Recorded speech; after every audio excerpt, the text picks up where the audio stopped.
So many of you likely already know today's speaker, Phil Harwood, from his involvement with Grow the Bench and the Snow Fighters Institute, alongside his business partner, Neil Glatt. But Phil has so much knowledge to share from his 39 years of experience as a manager in landscaping and snow management, so much so that he founded, in addition to those other businesses, Tamarisk Business Advisors, where he helps owners navigate the challenges of selling their businesses or transitioning leadership over to the next generation. And he does that all with a primary focus on protecting the legacy of the business owner, which of course is what we're here to talk about today. So Phil, welcome to the Team Engine webinar series. We are so excited to have you here.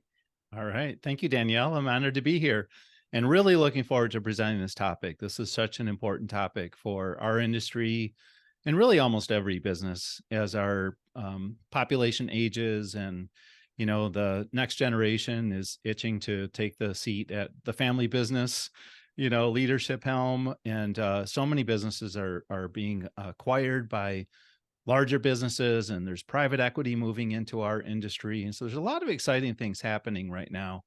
And so this is a very timely webinar and also just a very important one.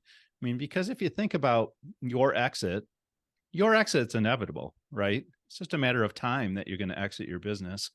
And so, the sooner you can get out ahead of that exit and start to plan for it, the better. And that's really what we're going to be focused on today. So I see that poll question popped up. So go ahead and take a look at that. It's sitting on my screen. I'm going to see if I can make it go away for me. There we go. All right, great. So yeah, if we haven't met, I'm Phil Harwood. As Danielle said, I started my career 39 years ago. That sounds like a long time, but it seems like a blink of an eye. So enjoy the ride. But I've always been involved in the landscape snow industry, although I didn't grow up in that industry. And I grew up in a family business that was in the marketing printing business. And that kind of is driving what I'm doing today because, the legacy that a family business leaves behind is really personal to me because of that family business experience that I had. When I think back and I think about the opportunities that could have been there for me and in my family business that just weren't really afforded to me because I love my grandpa dearly, but there wasn't a whole lot of strategic thinking going on, and there was no planning for the third generation, which was me. So, when I went to business school, I grew up in a family business and there wasn't a place for me. And that, I reflect back on that and I think, wow, how could that have happened? You have this third generation, you're sending this third generation off to college, to business school. We own a business. You would think you could connect the dots, but no. However, that led me into the landscape and snow industry 39 years ago, and it's been a great ride. So along the way, I've been able to be involved in many different types of businesses. I've done a lot of consulting work. I've been a full-time consultant now for 15 years. And Neil Glatt and I started Grow the Bench, and then we acquired the Snow Fighters Institute. So you can see all the brands that we have up on the screen, and Daniel referenced them. And Team Engine is an important part of this because, one of the keys to success in business and honestly in your personal life as well is to associate with the right people. And we are, throughout my career, when I say we, I think of all the, different businesses I've been involved in. I've always tried to choose the right partners to associate with. And Team Engine has been such a great partner and such an incredible resource for our clients. So we are constantly telling everyone we know about Team Engine. And I'm actually going to bring up Team Engine again during this presentation, this webinar, because there's a really good place where I think it's relevant to our discussion for today. But I just want to say thank you for Team Engine because they've been such a great partner for us. And they offer such a great solution for the industry. All right, so we're going to move on here. The agenda. So you might have seen the agenda when you registered, but just want to highlight it real quick before we get going here. So we're going to start out by talking about why business owners fail to plan for succession. Then we're going to talk about what succession planning looks like from a pretty high perspective, a quick look And then we're going to talk about 3 steps that you can take now. And then we'll do some Q&A. We're going to go back and look at those poll questions. We'll open it up for some Q&A from discussion. So go ahead and if you want to type in questions into the chat, feel free to do that if they're top of mind, or just make note of them and hold on to them till the end of the webinar. We're going to try to address all those questions at the end of the webinar. And if you're really wanting to be part of this, I think Danielle could even bring you up on the screen and we'll unmute you and we'll have some fun. So we'll see how it goes, and I'll try to keep an eye on the clock so we get you out of here on time. So, they say that failing to plan is planning to fail. And, there's a lot of reasons people don't want to think about their exit, which some are pretty obvious. We don't want to think about our demise or the inevitable facts of life. Nobody wants to think about that, but it's really important that we do. But some of the really common reasons people just avoid this is they think, well, I'm too young. I don't need to deal with this right now. I have plenty of time. I'm way too busy. You have no idea how busy I am. Everyone's too busy, right? We can't say no to things, and we just load up our calendars, and there's just no headspace to think about anything more than what is already on our calendars. I have no idea where to start. This is overly complex. There's way too much. When I Google exit planning or succession planning, I get all these crazy things. I have no idea where I would even begin. Every time I think about it, I just get confused. I get overwhelmed, and I open up my calendar and I go back to my to-do list. It's going to be too expensive. I'm going to have to hire all these people. I'm going to pay all these fees. Everyone wants in my wallet. And you know what? Budgets are tight. I don't have extra money to throw at this. So on top of everything else, too expensive. And I just don't want to face my own mortality. I don't want to deal with it. I get that. I'll do it after I do this, whatever this is, fill in the blank, right? I have to take care of this first, and then I will plan my future. Okay, that's all great. Protecting our legacy is our tagline. And if you think about it, is succession planning all about you? Or is it about those who you're going to leave behind? What will your legacy be, and from whose perspective? Your legacy is not from your perspective. It's from the perspective of those you leave behind. And if you think about it, all those reasons we just went through, they all started with I. It's very self-focused, very self-centered. All the reasons why we don't plan to protect our legacy, very self-focused. And if we think about this from the other perspective, from the perspective of the people that we claim to care about, maybe our thinking changes a little bit. Will you leave behind a legacy of taking care of others? These are great questions. Of being a provider? You're probably a provider. You're probably taking care of others right now and filled with fond memories. Or are you going to leave behind a mess? A cleanup job for everyone else to deal with, right? I was speaking recently at a conference, and we were on break. And one of the attendees came up to me and said, Phil, I can't even believe we're talking about this. Yesterday, I was at a funeral, and my uncle passed away. He was in his 30s, just checked out. And he had nothing in place. He didn't have a will. He didn't have a buy-sell agreement. He didn't have anything in place. There was no planning done because he always thought he had more time. And guess what? He didn't have more time. And my aunt has no idea what to do. She wasn't involved in the business. She has no idea where anything is. She doesn't have access to the bank accounts. She doesn't have keys. She doesn't have passwords. She has no idea what to do. He didn't have partners.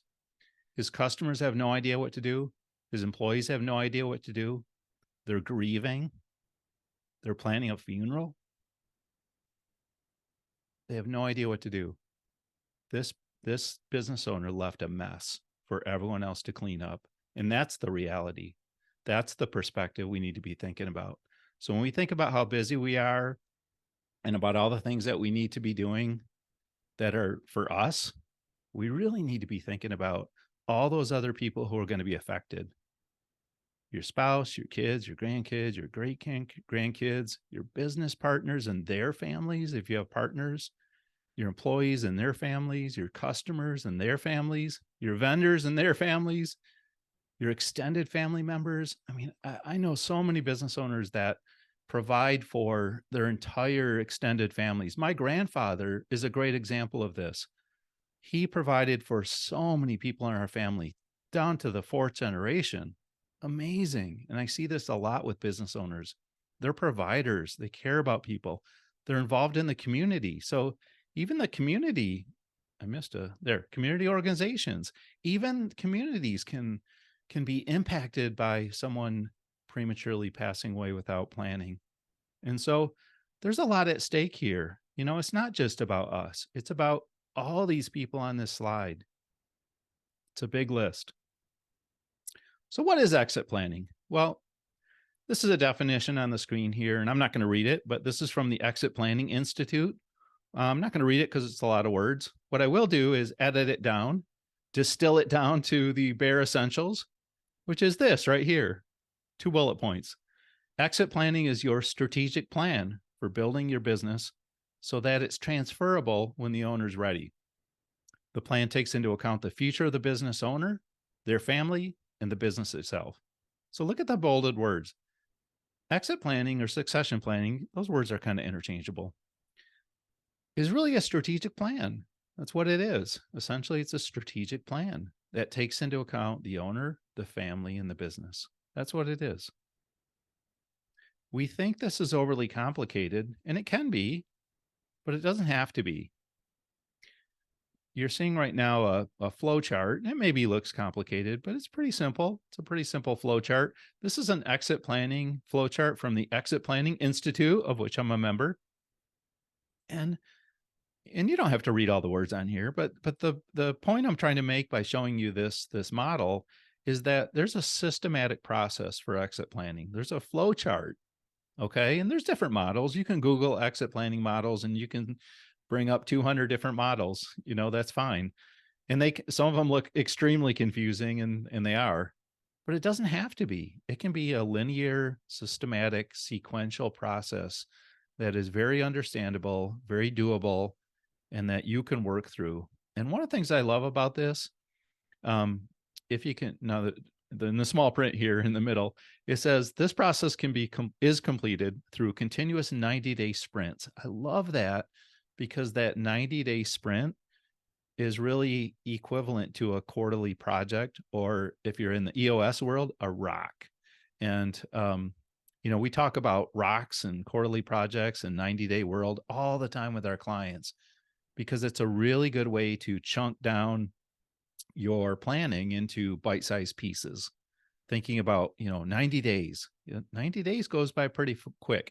What can I accomplish that's really important in this next 90-day window? That's an EOS principle. If you're not familiar with EOS, EOS was developed by Gino Wickman. It's the entrepreneurial operating system. Gino was my consultant 25 years ago.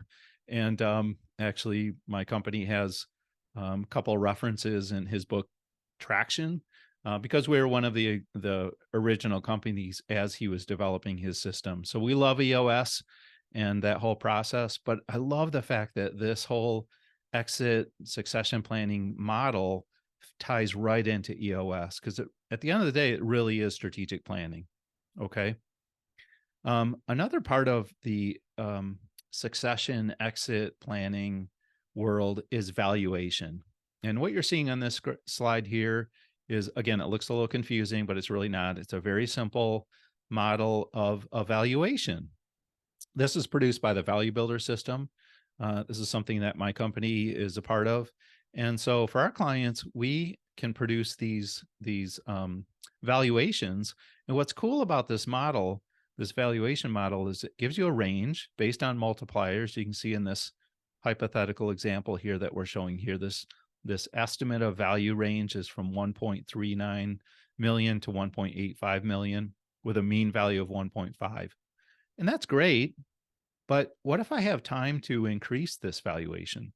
What if I could get it up to 2.3 by doing something? What if I could what if I had 10, 15, 20 years, because I'm young, and I look at this and I go, wow, this is cool, but I want these numbers I want to add a 0 to this. You have time to do that. And so what we can do is we can help clients understand what the value is and then improve the value. My point in showing you this is These are some very basic tools and models that exist right now. So going back to that reason about this is overly complex, it's going to be too expensive, I don't know where to start. The answers are already there. Those are excuses that no longer are valid because we're you know where to start. I'm telling you where to start, okay? And I'm going to give you even more reasons or more things to start on today in this webinar. So I'm removing that excuse from you by showing some of you some of these models. The other point about me showing you this valuation here is the sooner you get started on understanding what your exit succession plan looks like, the better off you're going to be because this takes time. We need time. Okay. Whether you're going to sell to private equity, whether you're going to sell to a partner or keep the business in the family for someone, or you're going to, create an ESOP and you're going to have your employees buy the company, which is cool. There's partners that I work with that do that for a living. That's all they do is ESOPs. Super cool. So there's lots of different ways to exit, but we have to start early because we need time. We need time to put everything in place, and we need time to increase the value if we care about valuation, or if we just care about stability, and especially if we're selling the business and there's an earnout. In other words, you're selling your business, but you don't get a check for the 100% of the value on the closing date. You're actually working there for another 5 years or 3 years or 10 years or whatever you agree to. And there's some, part of the deal that is requiring you to earn out that deal, the rest of the deal. So you might get 80% on closing date or 50% on closing date or 20% on closing date, whatever you agree to. And then you earn out the rest over time. If there's an earnout, you care a lot about these numbers. You care a lot about valuation. You care a lot about what your company is structured, how it's structured, and how it's performing. Okay.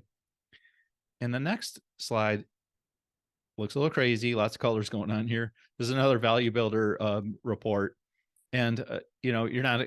There's a lot of very fine print here that you don't need to read. But my point again, showing you something that is just kind of a big picture thing. I'm trying to give you a big picture understanding of how this can look, what succession planning looks like as you start to get into this world. Okay. When you start working with advisors, you're going to see things like this. This is a value builder report that gives you a score of how your company is performing. At the top, there's a composite score of 70, which doesn't mean anything for our purposes for today. But below that, there's 8 subscores. These are 8 different drivers of company value. And these are things that you can be working on to improve your overall valuation by driving up your scores in these 8 subcategories. Okay. Again, all I'm trying to do here is show you that this is a systematic model. There is a process. I'm taking away that excuse that you've had of this is overly complex, I can't do it. Okay. And I'm trying to show you that it takes time because we can't just take this dial and move it on our own. We have to actually do something in our company. And so let me give you an example here. One of the things that is really important, one of these 8 key drivers is something called hub and spoke. And you've probably heard of hub and spoke before in terms of, you know, airports, okay, the airlines, because they all use a hub and spoke model. So you have this hub, like I fly Southwest primarily. I like Southwest. I have lots of Southwest points, as you would suspect. So I'm constantly going to a hub before I go anywhere else. So I have to go, I'm in Grand Rapids, Michigan. I go to Midway, then I go to fill in the blank, or I go to BWI in Baltimore, fill in the blank. Okay, those are kind of my main 2. Seems like everything goes there first and then it goes somewhere else. All right. I'm not going from Grand Rapids to Aruba. Okay. I'm going to Midway, then I'm going to Cabo or wherever I happen to be going to in my travels. Okay. It's not always that exciting. Sometimes it's, Des Moines, Iowa or something, but the point is it's a hub and spoke model. Well, in a business, we also have hub and spoke a lot of times with the owner being the hub. So everything has to go through the owner. The owner has to touch everything, see everything, sign off on everything, approve everything. The owner does all the sales. The owner does all the customer service. The owner does the schedule. The owner has the bank account. The owner signs the checks. It's a hub and spoke model. And if you think about it, that's not a very attractive business to buy when the owner who is going away does everything, because the owner isn't going to be there. And so we need to change that model. And again, it takes time to change that model. That's why we need to start early. So if you're listening to this webinar and you're in your 20s or 30s, God bless you. Like you're going to be a rock star because you're so far ahead of the curve here. It takes time to affect these things and change them. And sometimes we can't. Sometimes there's no time to make a change. Okay, we need to sell the business or exit the business or hand off the business as is to a child or to a business partner, for a lot of reasons. I gave the example of the guy who approached me at the conference and his uncle checked out. That happens. Disability is even more common thing. People have health issues and they need to stop working. There's lots of different reasons why people need to make a move. And so sometimes we don't have time, but if we do have time, it's so much better. And this is really where Team Engine comes in. And I wanted to just make that connection because, again, love Team Engine. I love what they bring to the industry in so many different ways. But Team Engine really can make an impact here because the reason, in a lot of cases, why the owner is the hub is they have no other system in place that could facilitate communication with all the people in their company and keep everything organized and be able to do all that, whether it's operational things or if it's hiring, recruiting, retention, or if it's just internal employee communications. It's all that internal process stuff. The owner has to handle it all because there's no system. Well, Team Engine provides a system.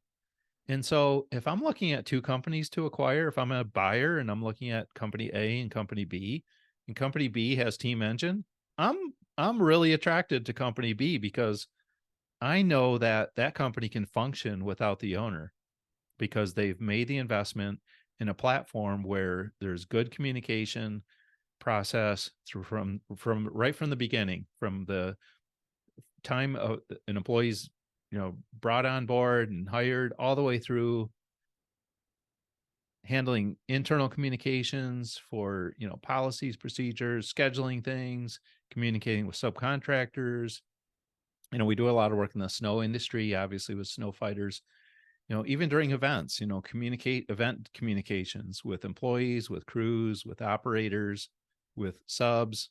It's just a great platform. And so if you don't have a platform like that, you know, how do I handle that? The owner's not going to be there. The owner handles everything.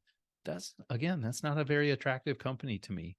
So again, love these solutions that are out there.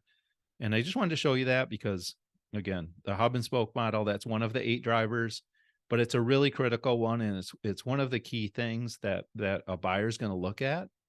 And it's one of the key things that a a future next gen person, a family member, is going to look at too, right?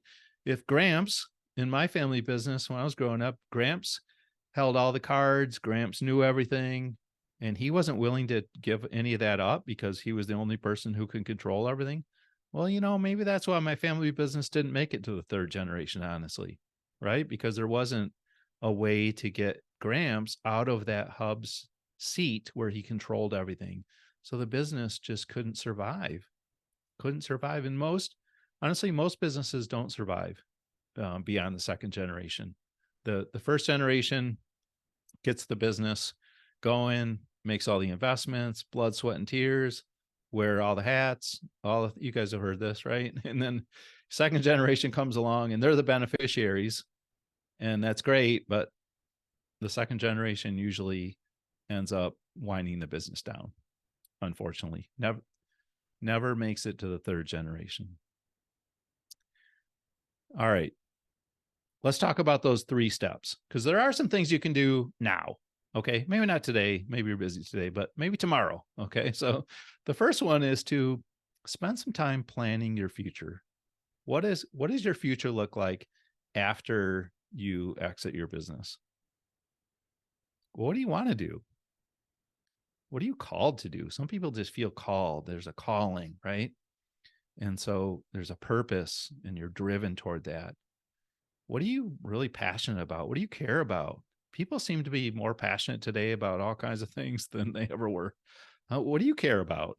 If you didn't have to go to work every day, how would you want to spend your time? Like, what are your causes? What do you want to get on your soapbox, and what do you want to help do? Right? How can you make an impact? These are great questions to get a journal, go park yourself under a little shady tree and just, get a coffee and reflect on some of these, because this is really important thinking that you have to do, and no one can do this for you.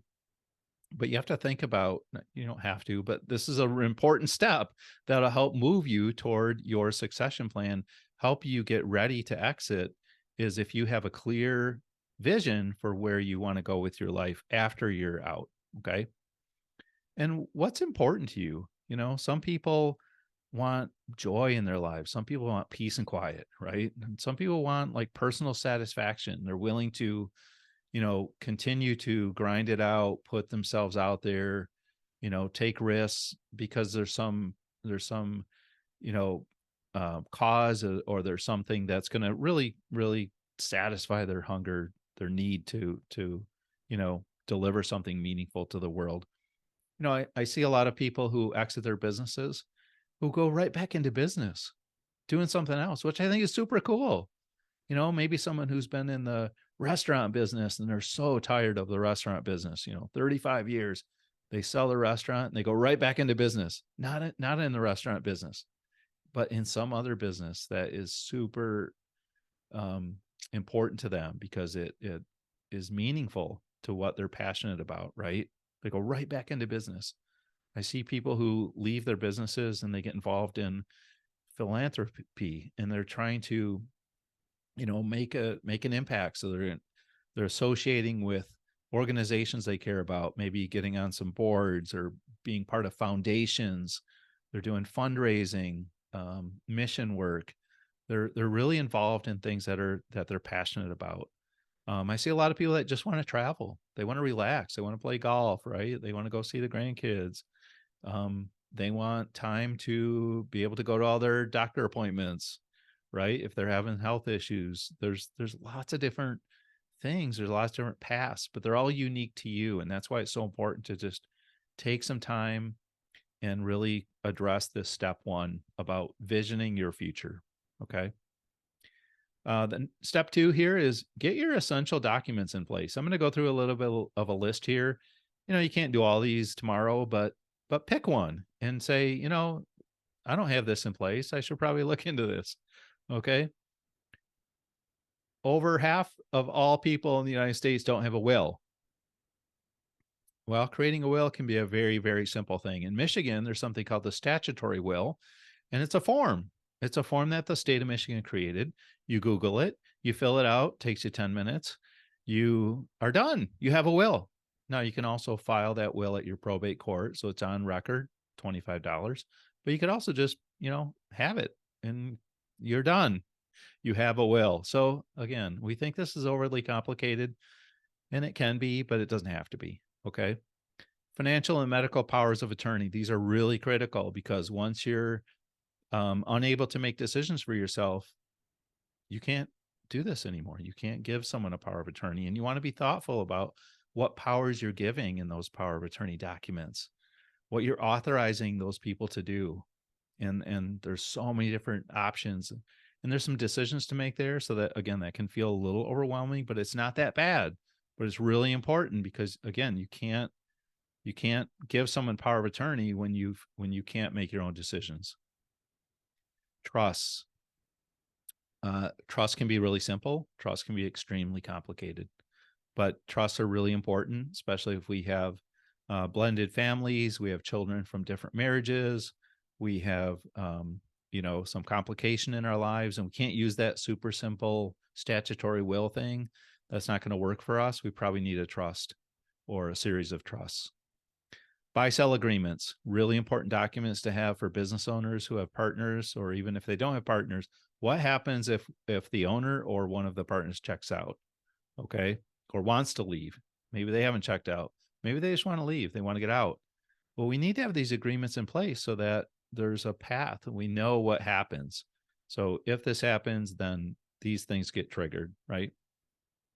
Life insurance policies and beneficiary designations. A lot of times we um, open up policies, whether it's life insurance or maybe a retirement plan or whatever, and we never go back and look at our beneficiary designation. So it's really important to kind of go back and make sure you have the right people designated as beneficiaries and get those changes made if you need them. Sometimes we have the wrong people and we need to update those documents. TOD, POD designations, those are kind of like beneficiary designations. Those are TOD stands for transfer on death. POD means payable on death. So these are designations that you make for things like your bank accounts or investment accounts or something like that, where you want those funds, those accounts transferred automatically upon your death. You don't want them to have to go through probate. You don't want a judge to be involved. You don't want the public to be involved. You just want things to happen. The minute you take your last breath, boom, those transfers are made. In the same way, a ladybird deed is a transfer of real property.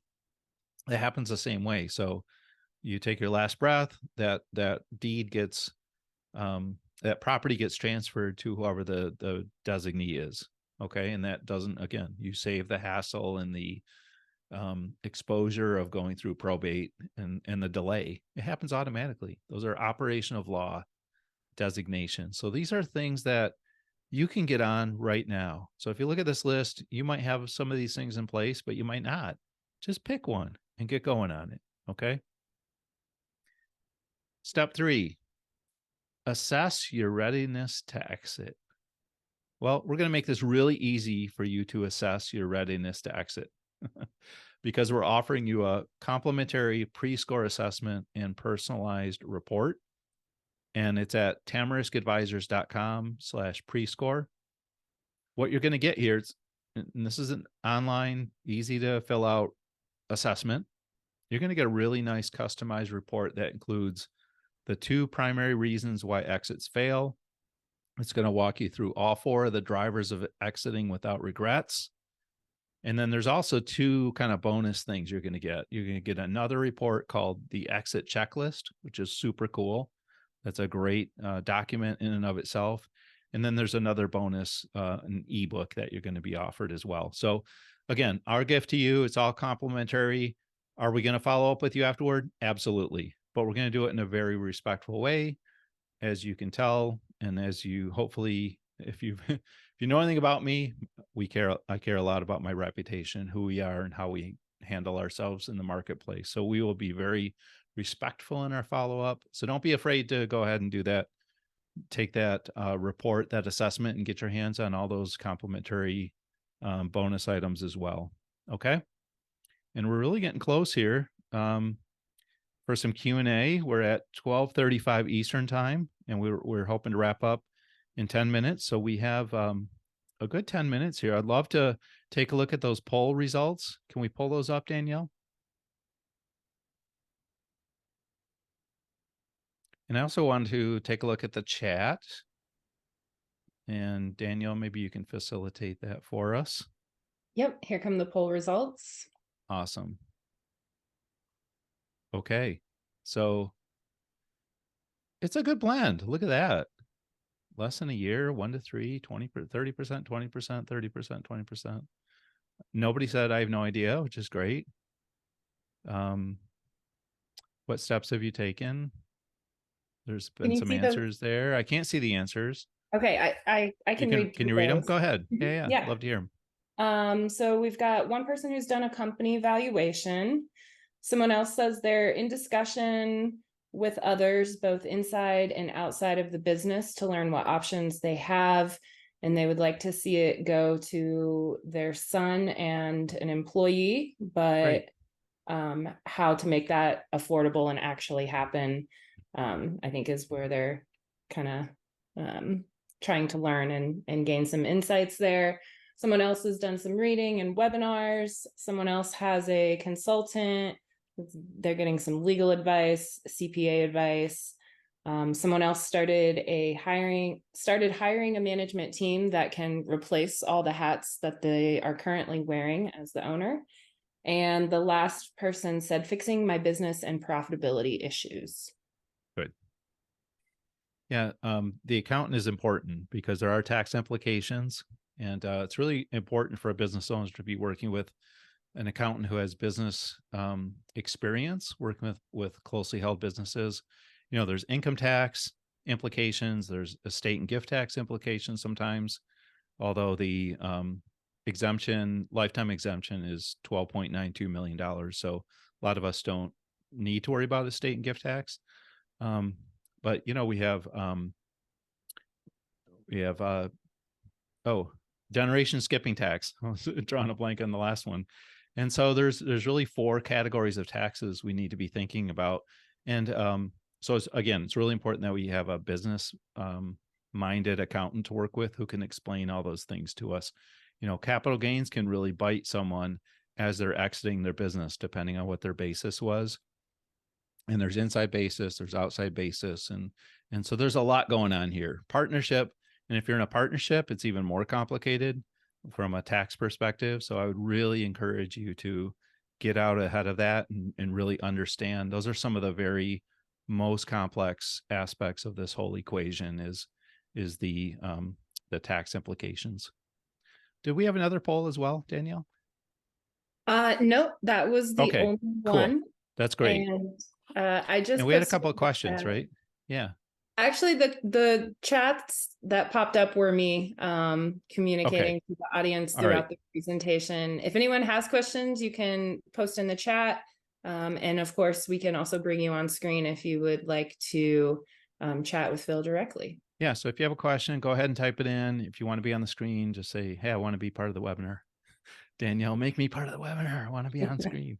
I did write down a few questions that I'm commonly asked. So I want to roll through these, and we'll see if anyone else has any other questions. We'll address those. But I hear from a lot of people that they're constantly being approached, email, phone call from, companies that are saying, "Oh, we'd love to buy your business," and typically the question for me is, should I just keep ignoring these, or should I actually engage with these companies to kind of keep them interested? What do I do?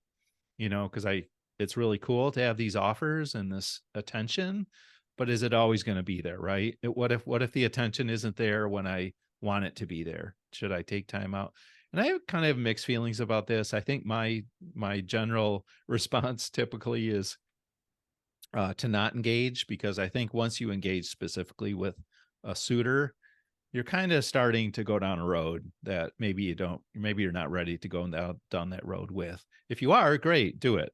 But I think you really want to have your house in order and really be ready.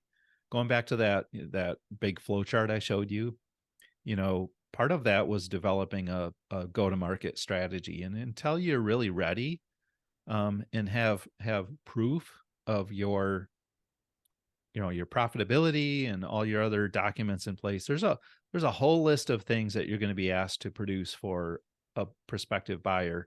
And so you might as well, if you're going to go to market with your company, it's probably better to have all those things in place first and then go to market versus trying to scramble and try to understand what these things are and put them all together after someone's already interested, right? After you've already engaged with someone. So I kind of feel like the better advice is to hold off on that engagement until you're ready. One of the other questions I get asked frequently is, there's, basically it's some version of, how do I plan for the future when there's so much unknown? There's too many things I don't know about. I don't know if, maybe I have teenage kids, and I don't know what their interests are yet. They're too young. So I need time to kind of figure this out. How can I create a succession plan right now when I don't know what some of these things are? And there's lots of other unknowns, right? And my answer is, well, there are things you can do now, and there's things you can't make decisions yet because you don't know. So focus on what you can do. Again, going back to that list of things to some of those documents to have in place. If you have a partner and you don't have a buy-sell agreement that makes sense, well, focus on that. You can do that now because you need that in place today. that's not a succession planning tool necessarily. That's a tomorrow tool. So focus on the things that you can, that are impactful for today, that you do know what to do about, and maybe just hold off on some of the unknown things till you know. And you can also do some scenario planning, which is cool, but there's a cost benefit to do, scenario planning 10 years from now, right? Phil, we do Um, have a few questions coming in on the yep, chat. great. Yeah, so Linda asks, we are a family business. At what point can an owner start giving up control and authority? She says, I know our children are willing and capable, but as owners, it's hard to give up. The answer generally, hi Linda, is sooner than later. So, you know, do it in a way where you're still there and you can oversee what's happening, and you can guide them. I love the approach of having someone make a recommendation and then talking it through. And so it's not a decision that was made that you can't go back on, but it's more of a learning process where someone says, I think we should do this. And then you have the opportunity to say, well, did you consider this? And did you consider that? And you know what? If that person who you're grooming is always coming to you with the right recommendation, well, you're going to feel pretty good about them saying, you know what, we don't need to do this anymore, because 99% of the time your recommendation is spot on. So I think you can start giving up that control right away, as long as you have that last look, right? Giving up ultimate authority probably doesn't need to happen until you're 100% ready to make that transition out. And then we have one more. Bruce is interested to learn more about what services you offer to those who are looking to exit their business. Yeah, that's a good question. Thanks, Bruce. Um, well, one of the things that you'll run into when you start exploring this world is there's lots of different advisors who have lots of different areas of expertise. So you'll have financial advisors who want to get control of your investment portfolio. You'll have insurance professionals who want to sell you insurance. You'll have business brokers who really don't want to do anything more than just facilitate the deal. Kind of like a real estate, think about this. If you're going to sell your house and you call up a realtor and you say, I want to put my house on the market, and your realtor is going to go, great, for what price? And they're going to get that thing up on the MLS and they're going to want to do the deal, right? Well, your realtor is not going to come along and go, well, you really need a new roof, and let me come over this weekend and help you fix your landscape. And, I'll come over tomorrow and next week and we'll repaint your bedroom and, you know, pull up some of this carpeting. Your realtor is not going to do any of that, right? Your realtor is just going to broker the deal and take a commission.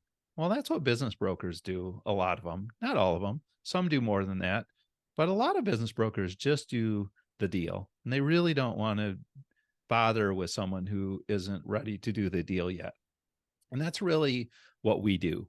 Okay. We come along business owners who are not ready to go yet. They're not ready to do that deal. Maybe they are, but not necessarily. We'd rather have time. We'd rather have time to work with them, a year, 2 years, 3 years, 5 years. The more time, the better, because then we can really plan for this and do it well. Right.